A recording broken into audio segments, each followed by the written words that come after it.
What's up? So today's question is from John Lakobe. He says, Lakobe, that's cool. He says, sometimes I can jump and touch the rim, and after a few touches, I just stop touching the ring. I think Australians call it the ring.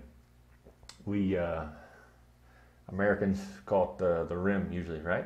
So he says, any suggestions why that is? So this guy's saying, sometimes I can touch the rim, and then after I touch it a few times, I stop being able to touch it. Why is that? What's going on? Well, I mean, there's a lot of things can be going on. The most simple thing is that you just, jump to your highest 5 times in a row, and you're getting tired. So that's definitely one thing it could be.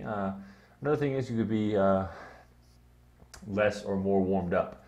I find that happens a lot for people. They'll go into the gym one day and they'll do well, and then another day they'll go into the gym and say, man, my vertical's dropped. And you should understand that your vertical can go up and down on a day-to-day, week-to-week basis.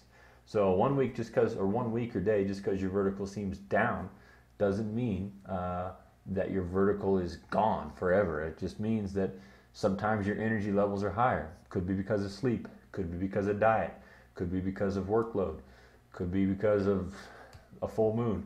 Who knows? It could be because of a lot of things. So don't get discouraged.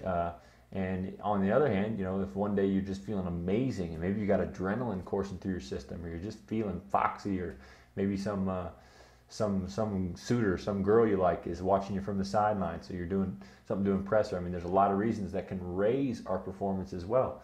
The important thing is that over time, we see our average performance go up, and we see our ability to reach a max performance go up as well. So we see our high days get higher, we see our low days get higher, and we see our average days get higher. So we want to see increase along all of those.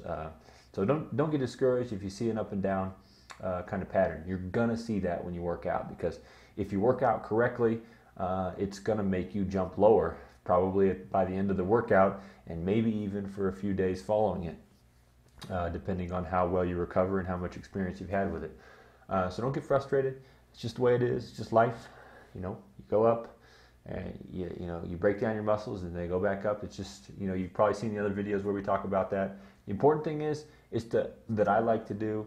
I like to bring measuring tape, because sometimes you get to a rim and you're thinking, man, I'm just dunking on this thing easy, and it just happens to be 2 inches lower, which is very common.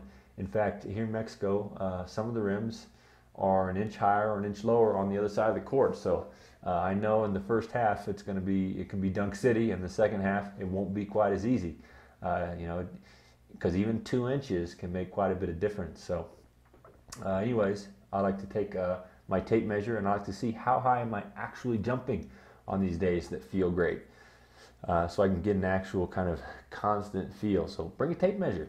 Take your tape measure, just reach up in the air, and stick your tape measure up, find a spot and say, hey, I know I'm right now my maximum on my good days, I'm jumping 33 inches. So find something that's 33 inches high and reach up and get it.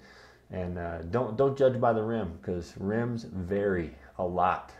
It just happens. I mean, you see people dunking on, anyways, there's just different level rims all over the place, even in places in colleges, even in community centers, even obviously in outdoor places. So just something to be aware of. Hope that's been helpful to you. If it hasn't, well, I did what I could. So leave me a comment below. Bye-bye.